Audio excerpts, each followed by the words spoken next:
Welcome, everyone, to Wager Talk Today. I am Andy Lang, joined by Steve Merrill. Once again, 2 days in a row of us, and we have a fantastic Tuesday show.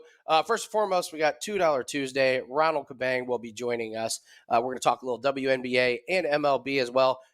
Steve, I cannot wait to get to the BS segment. I really can't. So, I give us first real quick. I got something to tell you that I haven't told you beforehand. But give us the rundown of what we have for today's show because I love this rundown. Yeah, Andy, I thank you for the BS segment because you actually pulled this one from the live chat yesterday on Monday. As we were talking about Monday, we were talking about volume, how to build a bankroll basically. And we had some great input in the live chat. So once again, live chat or comment afterwards here on YouTube on Wager Talk TV. And we will use questions here on the show. And we got a good one today from Jacob Harris that kind of tags onto yesterday's discussion as we continue it about how finding an edge in volume. Should you bet more? Should you bet less? And I'm definitely looking forward to hearing your take on that as well. We started off with Ronald Cabang, who is the $2 capper at WagerTalk.com. And Ronald's got a strong 5%er going tonight. It's just $2. Highly recommend checking that out. Don't forget also about two plays for $3 at SportsMemo.com on Tuesday as well. And Ronald, the ladies' man, he likes a little WNBA, and we're going to talk some WNBA along with some MLB. And look at Liberty Sun and then the White Sox Angels. And then a little Bettors Learn segment. We're going to talk some MLB in that as well. And then also Carmine Bianco. Happy birthday, Carmine, the big 3-0, 30 years old, 30 years young today. Carmine's going to look at some Gold Cup soccer for Tuesday night, some actionable info there.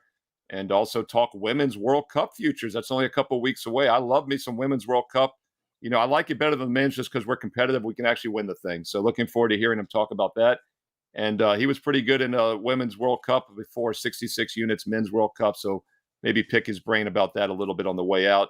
And maybe Dave Sharapan, if we have time, we'll get to a little Dave at the end as well, Sportsbook Consig on Twitter. So, Andy, great show on Tuesday. Yeah, before we get to Ronald here real quick, Steve, we always say there's no locks in the gambling world. I have a lock. I have a lock for you. Right before the show, I got all ready to go.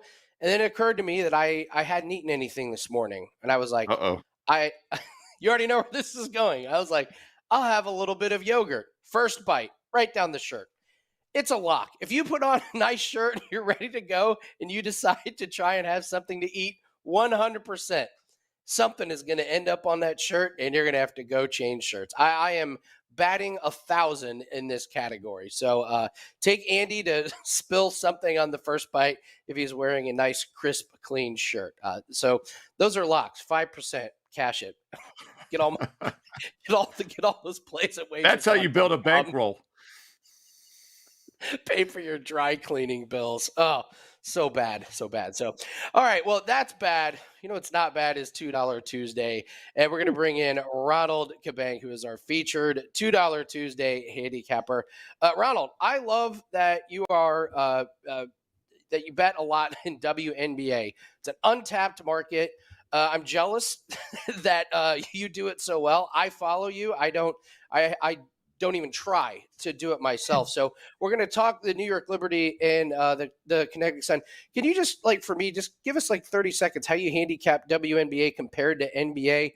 Any similarities? Are you looking at current form? You looking at matchups? How do you tackle NBA and then just go right into the Liberty and the Sun?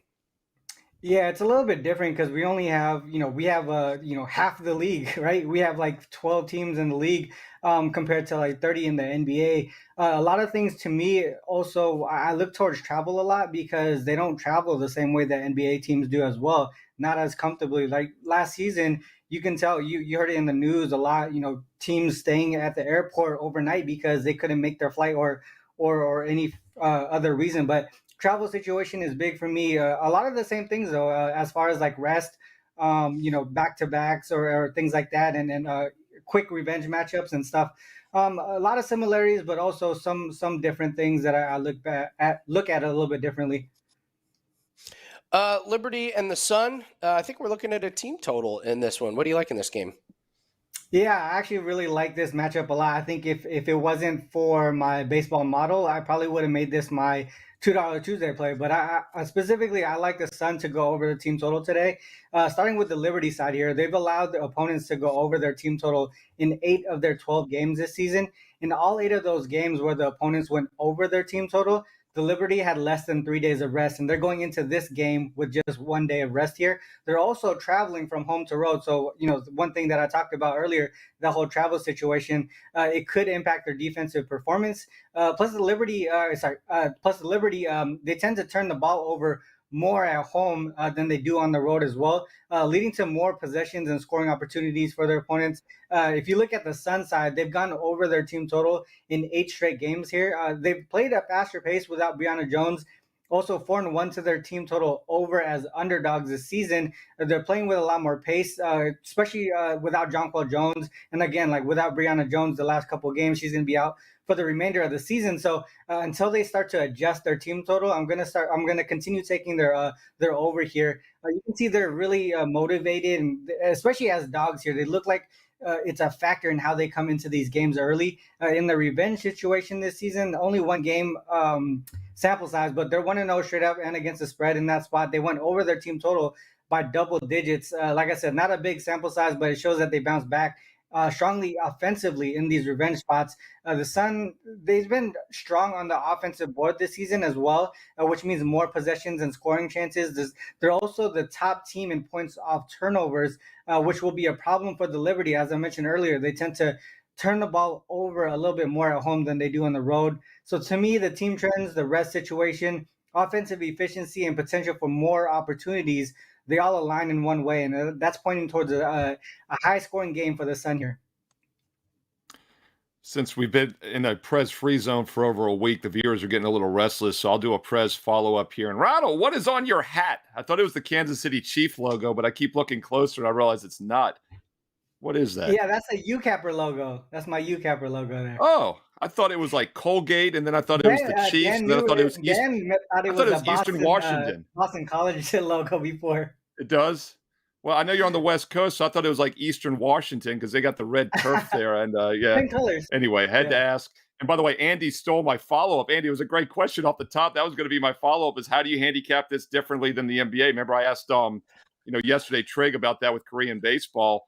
And Ronald, one thing Ski said a couple of weeks ago, which has stuck with me ever since we were talking about the beginning of the WNBA season, he said, I like the WNBA because they try hard. If you don't like the load management crap with the NBA, which I personally can't stand anymore, it's like the real deal. And it's funny when you said the travel factor because I just saw that article a couple of weeks ago about who was it? It was the Aces, I think, violated the league policy because they took a chartered flight back. And you can only do so many chartered flights per season or whatever the deal is. So talk a little bit more about that. And I'll ask you also as the follow-up here, I noticed this is the beginning of a 3-game leg road trip for New York.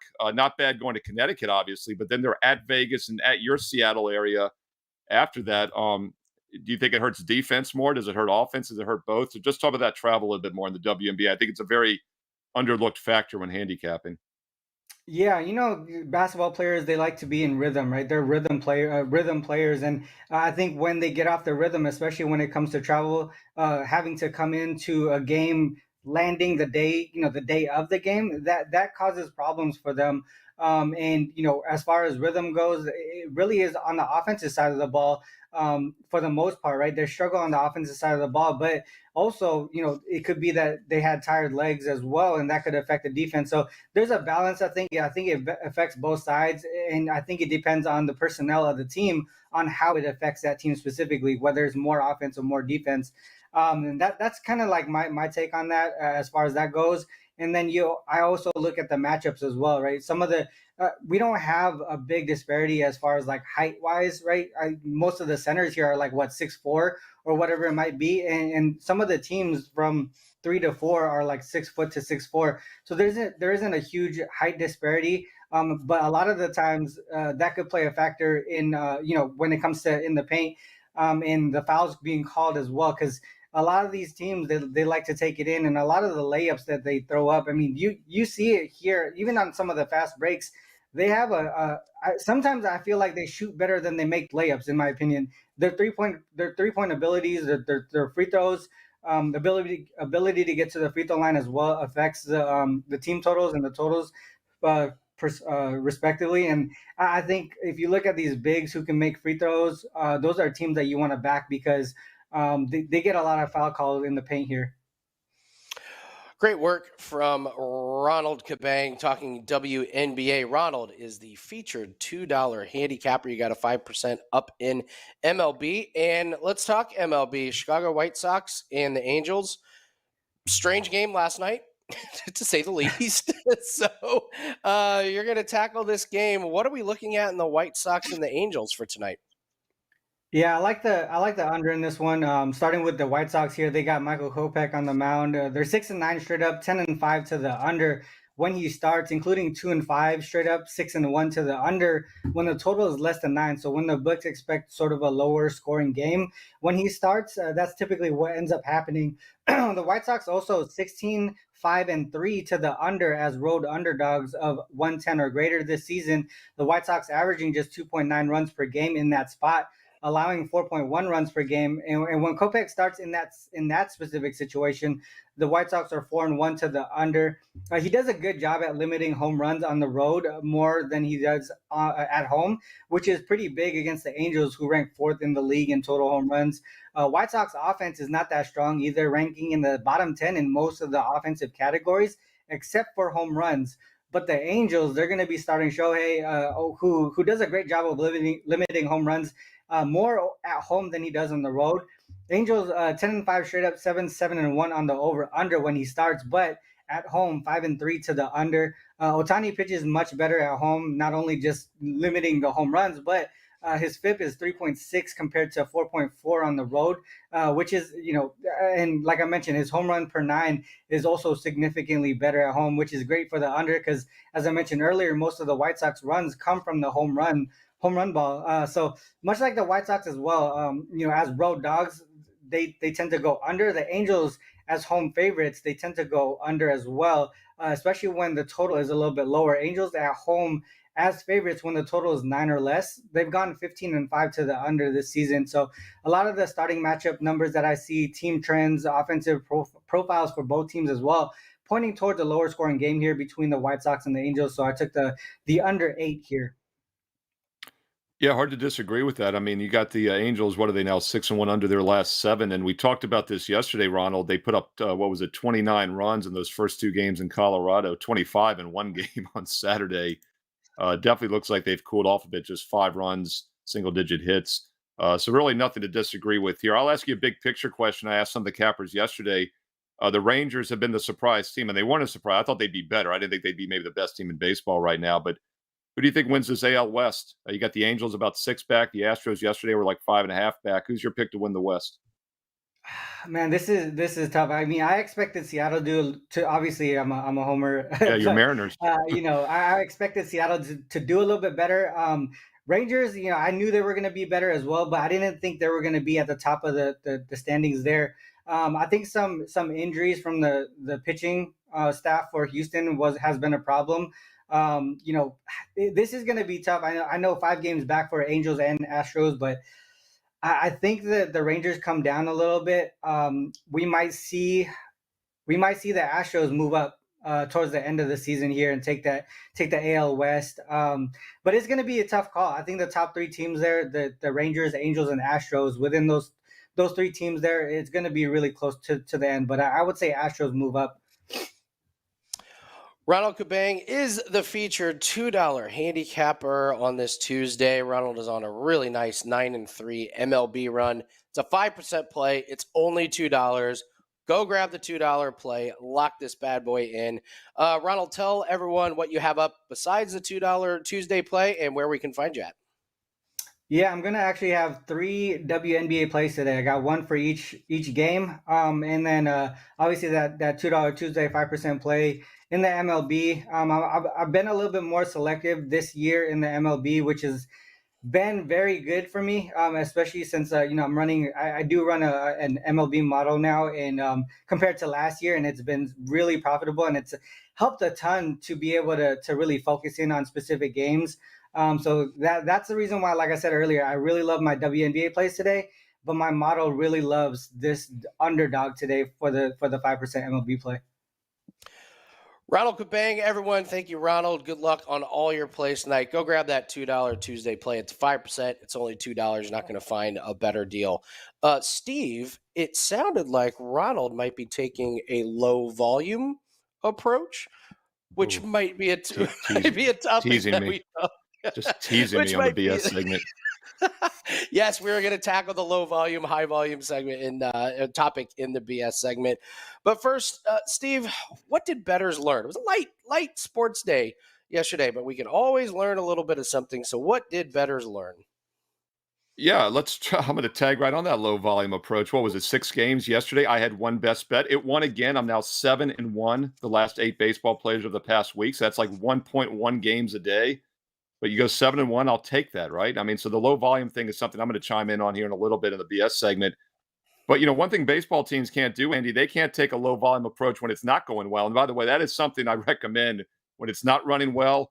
You don't start chasing. That is the number one rule in all of sports betting and investing, money management 101.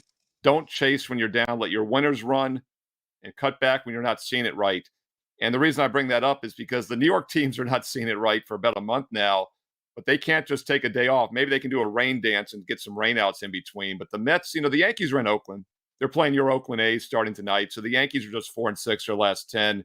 It's basically been if Aaron Judge is healthy. It's basically the New York Judges. I mean, they really should change the nickname on that team. But, Alonso went out for the Mets.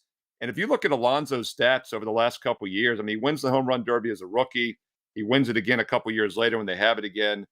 He's done as much, if not more so, than Judge. I mean, this guy's a really good player, and he gets kind of overshadowed by Aaron Judge in New York. But the Mets are in some trouble right now. This is a team, I believe they've now lost 7 of their last 9. And here's what's crazy about my low volume approach. I've used them once during the 2-7 slide, and that was on Saturday with Scherzer, and they won. So I picked the spot. I got in, I got out. It's another reason I like low volume, high quality. But yeah, like New York fans always panic about 25% sooner than they should than any other market. But Andy, I think there's some reason to panic because let's not forget that AL East, the NL East rather, is pretty loaded. There's only one team, by the way, with a positive run differential. It's Atlanta plus 110. Everybody else, including Drew Martin's Miami Marlins, are negative. But there's still some really good teams in that division. The Phillies, the NL pennant winners last year, the Braves, World Series champs, Miami, who's in the playoff race still.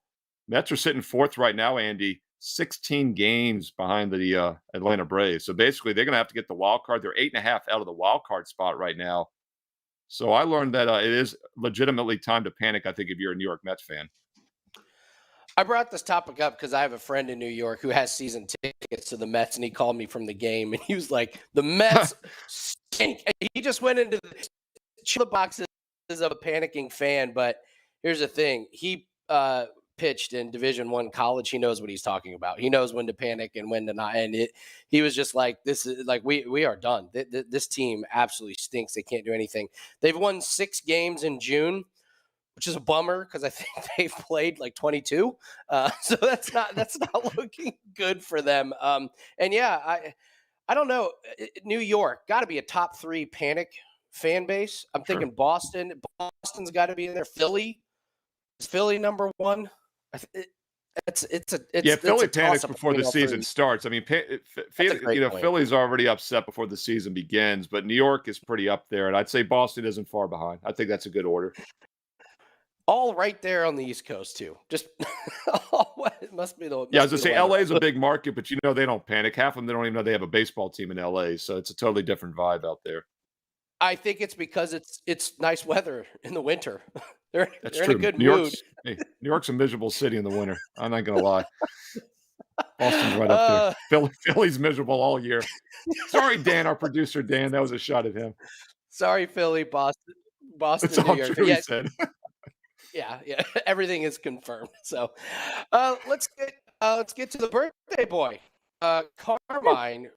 First, yeah, man. Dude, happy 30th. Congratulations on the big 3-0. I actually thought about like kind of getting some confetti. When you come on, thinking like, why would I make myself a mess? First the streamers. Yeah. First the streamers on the show. Yeah, we had some guys in the live chat there saying, I can't believe Carmine's 30. I'm like, I think Steve used the Canadian dollar to convert my age from Canadian or to US. That's Were the they being only way I serious would in the ever be chat, 30. Carmine? Because I will book those Yeah, bets all day long if they thought I was being serious. yeah, yeah. No matter how Uh, old I am, I still have the Leafs have still not won a Stanley Cup in my lifetime. So that's great. Yeah, I was gonna say, Carm, you're gonna have to live a lot longer to see that. Hopefully you do live a lot longer, and I hope you see it. So we'll Yeah, see what happens. But and I yeah, hope I Andy, don't. what we But rolling with you? yeah. You guys are the soccer guys, Andy. So I'm gonna just kind of sit back on this segment and let you run with it. the Gold Cup, probably not a tournament that most casual fans are, know a lot about. So just give us a little explanation. What is the Gold Cup? What kind of teams are we looking at in this tournament, and kind of how you handicap the Gold Cup? And then just go right into the Canada versus Guadalupe game. Yeah, this is more of like a continental competition, and unlike the one that just happened in Vegas, which was the semifinals and finals of the CONCACAF Nations League, where Canada played Panama, and then USA played Mexico in the semifinals, and then USA obviously beat Canada in the finals 2-0.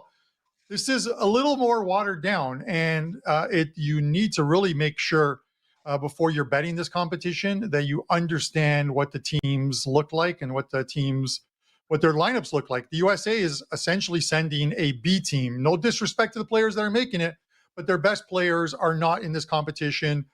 Christian Pulisic, guys like Weston McKennie, they're not in this competition. They're resting, getting ready for the new European season that starts in August. So, and you look at a team like Canada, one that we're going to talk about right now, and they're missing probably their three best players in Alphonso Davies, who plays for Bayern Munich, Jonathan David, who plays in the French League One, and Tejan Buchanan. So, you got to look at these teams before you lay multiple goals, because USA opened up match day one needing a late goal just to tie against against Jamaica 1-1.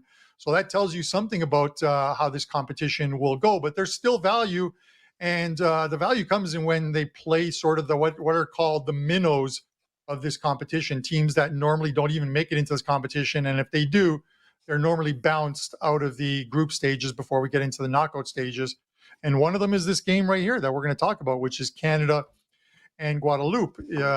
Canada, big price in this one on the money line. They're like minus 700. Some books are even higher than that. We're not even going to look at that. We're going to look at the goal line on this one. And Canada is -2, laying minus 120. Or you can take the dog here at +2 goals, at even money. The only play here is Canada. Canada has gotten off in the Gold Cup, the last three competitions. They've gotten off to very good starts, winning all three of their last three openers and scoring 4 goals in each of those openers. It is one in which I expect Canada to win this group. As far as Guadeloupe, I don't think they're going to win a single game. You look at some of the teams that they've played to get here, and you would have a tough time finding these ones on the map. Bahamas, Saint Martin, Turks and Caicos. And these are players that I think we could find 11 guys in chat and probably beat 11-0. So all joking aside, it is one in which it's going to be Canada, even with a lineup. They still have enough players that can score on this team. This is being played right here north of the border at BMO Field. I was contemplating whether to go to the game until it landed on my birthday. So I'm going to be elsewhere tonight for this one. But just to show you some of the odds on this game and what they expect this game to go, exact scores on this game: Canada to win 3-0 is plus 500, 5-1 on your money. Canada to win 4-0 is plus 800. These are odds that, if you follow soccer enough and you look at exact scores, the 3-0s and 4-0s are normally in the plus 1100. The 4-0s are usually in the plus 1600s. Those prices have been cut in half. They expect Canada to cover this number. I expect Canada to cover this number. So Canada, lay the 2 goals with them. Enough scoring on this team still to get the money. Yeah, I mean, Carmi, if its game was in Guadeloupe, it'd be a great birthday present. I've actually Googled them as we were doing this segment because I'd never heard of Guadeloupe. I'm somewhat knowledgeable in nations, I feel, so I don't feel embarrassed to say that. But yeah, it's basically a French Creole island nation in the Caribbean. So yeah, it's small, and I have learned something today, not only about soccer, but about another nation that I did not know existed. So it's pretty cool stuff. I do want to ask you about the World Cup, though, while we have you, because I mentioned earlier, all seriousness, I really like the Women's World Cup because I love high-level tournaments that matter, first of all, and these matter. But then the women, of course, always are contenders to win the whole thing. So looking forward to it this summer. I know you've got a great promo as well. You've done very well in the World Cups over the years, 66 units in the Women's World Cup, 43.5 in the men's. Cup $50 off the double tournament package. So tell us about that and give me a little sneak peek maybe on the Women's World Cup as well. Yeah, it's the whole tournament package that starts next month, and I'm really looking forward to it. Two competitions, obviously the World Cup, the Women's World Cup. I always look forward to it. We had a really good tournament last time out with the USA winning against Netherlands, who are in their group this year.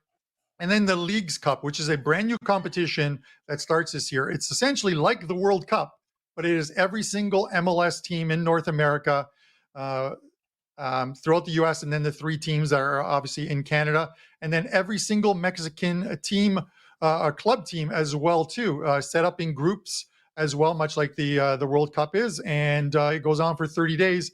Starts at the same time as the Women's World Cup, so we got a couple competitions going at the same time, and I'm looking forward to it. I've spent the last month, I've pretty much been off Twitter and social media while I put together a bunch of futures, a bunch of props and games. There's a lot of studying. You can't treat these tournaments, and when you cap these tournaments, you can't cap them the way you would normally cap a domestic league like the EPL or a French League One, Serie A, La Liga in Spain, or Bundesliga, just because the expected goals and whatnot really doesn't factor here. These are teams that don't normally play each other. So you've got to look at more at the players, who's in form. There's a lot more that goes into it, and I think that's why I've done well with the World Cup, both the World Cups, men's and women's, the last 2, the Euros, any such tournament. I've always done well because I approach it much different than I normally would. As far as the USA, I think it's the USA's tournament to lose. The two best teams in this tournament are the USA and England, the 3 Lionesses. And they're in different ends of the bracket. So they will only meet in the finals unless either one of these teams does not win their group. And I don't expect that to happen. I expect England to win their group, USA to win their group. And, you look at the odds, USA 5-2, 9-2 on England right now to win the tournament. England will have to play Spain in the semifinals because I assume Spain will win their group. And the USA would likely meet either France or Canada in the semifinals. And I think it's likely to be France in that one. And I think it's an easy run for the US into the finals at the very least. So 5-2 is not bad on your money. And we just talked about the Gold Cup. The Gold Cup, I think the team that wins the Gold Cup is likely Mexico. They have the strongest team, even with some players missing, and they're plus 170 to win the Gold Cup. So you could actually tie the two together, take USA to win the Women's World Cup, take Mexico to win the Gold Cup, and you would get plus 845 on your money. I think it's the only time you could put USA and Mexico together without needing riot police like they did at Legion Stadium in that final just a couple of weeks ago. So with that said, it's not a bad deal. 8.5 to 1 on your money if you can just plant it for a month and then collect hopefully at the end of it. Carmine Bianco. Carmine, first off, great, exciting breaking news. Ray _ from nowhere has volunteered to be our goalie. So now we have you, myself, and Steve, and we got our goalie. We only need a few more positional players, and then we can go take on the St. Martin or the Turks. And I don't even know what teams you mentioned, but baby steps. Baby steps. We just got to build this team. And also, this comes from the chat as well. David, Carmine, I miss your hockey plays, brother. Could you start putting up some hockey plays? Come on, man. Everyone's winning your hockey plays. Yeah, Andy. Oddly enough, two of my I had 3 futures left in NHL. 2 of them cashed last night that I had released the clients, which was Erik Karlsson to win the Norris Trophy, and he cashed for clients at plus 280. He was 60-1 at the beginning of the year, but wow. I would never release him at the beginning of the year.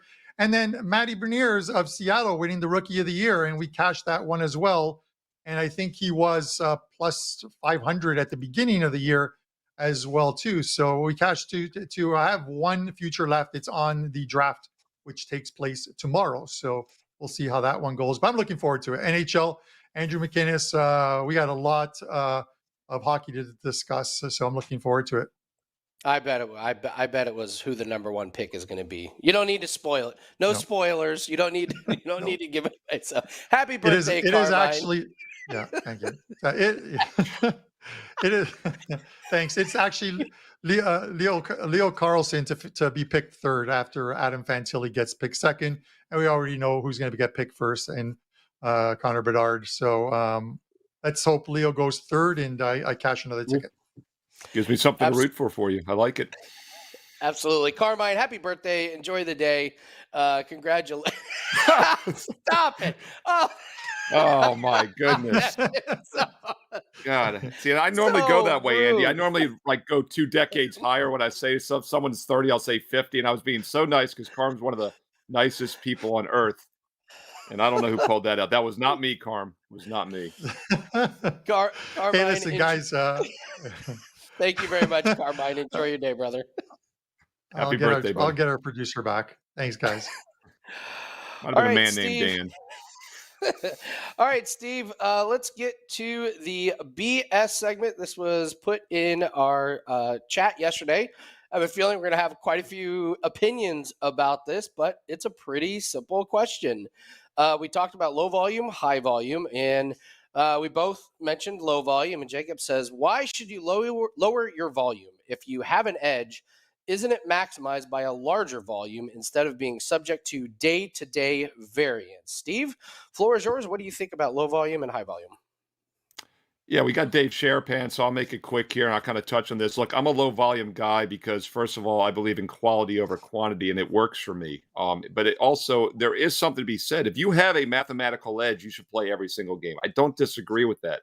The problem is it's very hard to know, especially for recreational players, when you really have a mathematical edge. So I take what I think is a mathematical edge, and I bump it another 5% maybe, So what I think is maybe a 55% play really has to be a 60% play just to bring in that margin of error, because you're always going to have cold streaks. And look, Andy Lang and myself and all the professionals at WagerTalk.com, we could probably handle a long losing streak by doing 9-10 games a day. But for recreational players, it's going to wipe them out. So there's a couple reasons I'm low volume, high quality. First of all, because my clients at WagerTalk.com, the reality is some of them cannot afford going 0-7 or 0-8 on one night. It's just the reality of it.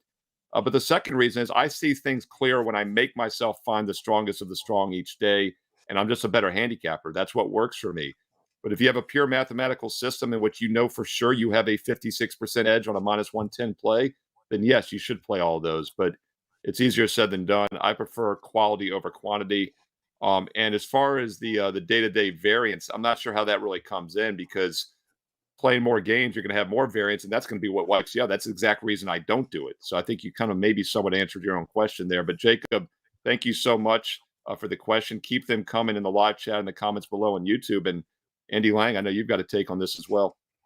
Yeah, Jacob, great question. This is why low volume works for me. And it doesn't have anything to do with the winning streaks. In fact, it's opposite. It's to protect you when you go on a cold streak. So I made a little graphic here that kind of goes over what happens with your bankroll when you're high volume and you go on a losing streak, because losing streaks are going to happen. We know winning streaks and losing streaks are going to happen. So let's take this little bit.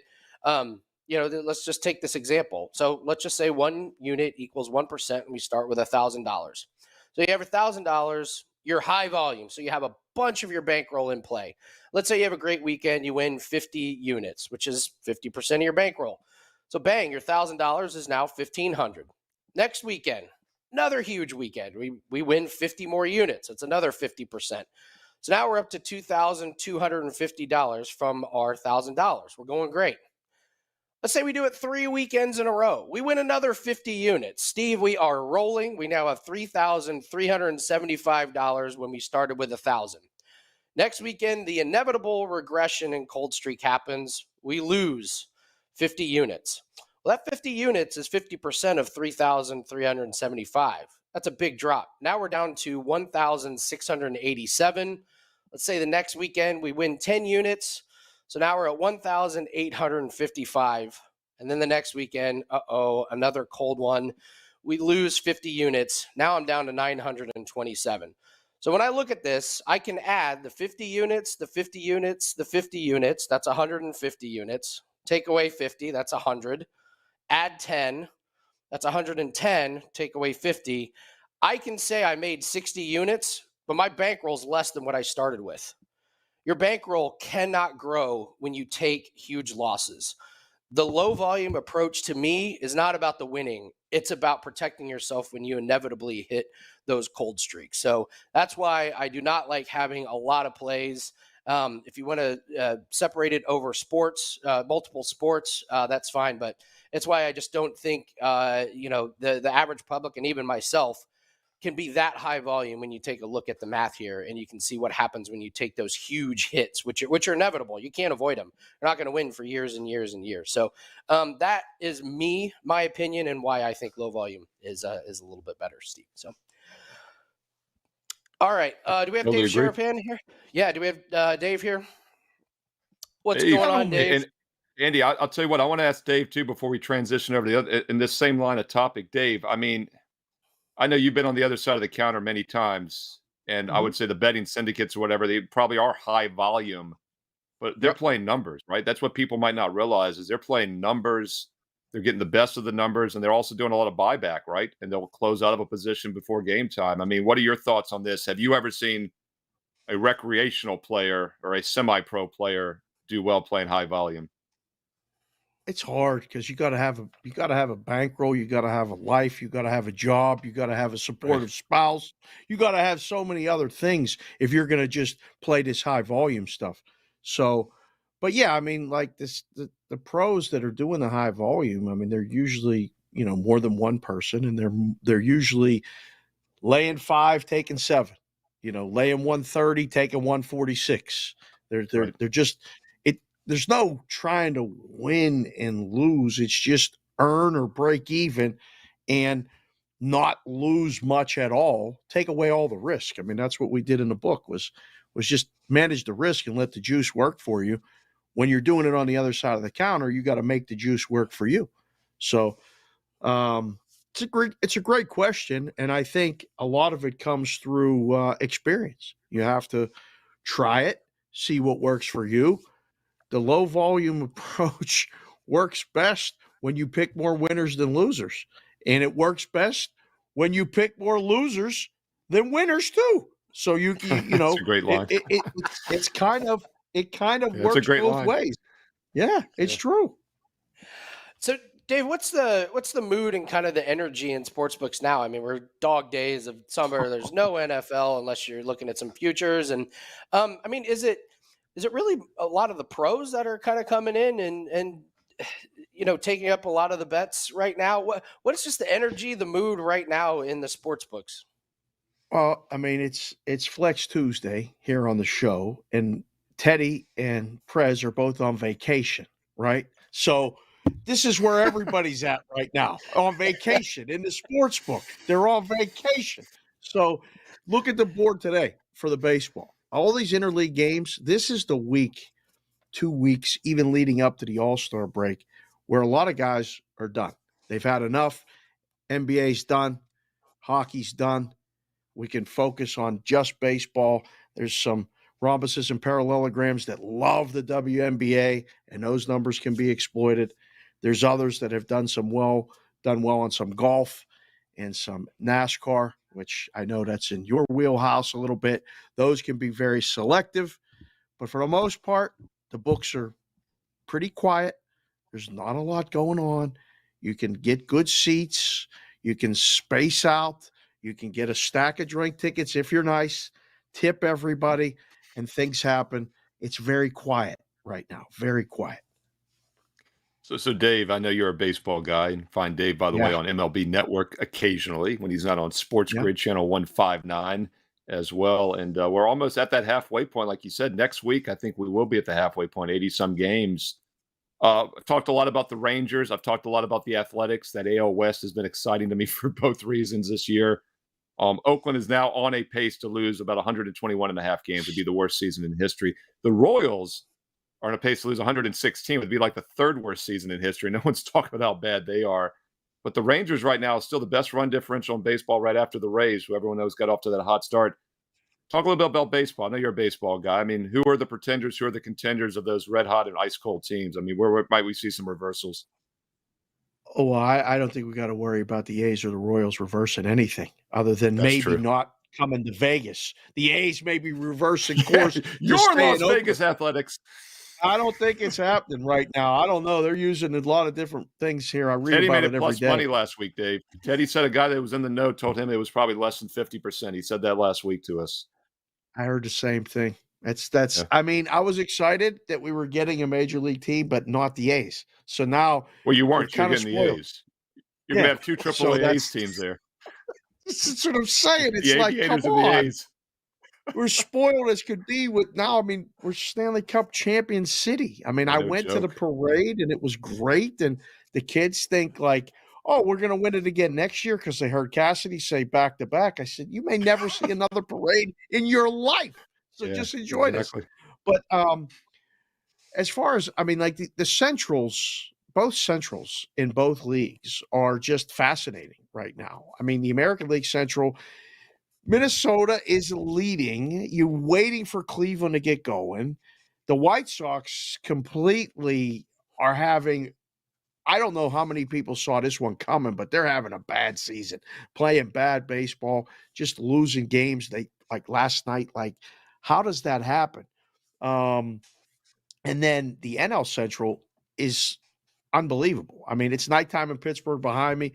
The Pirates started off so good and went bad.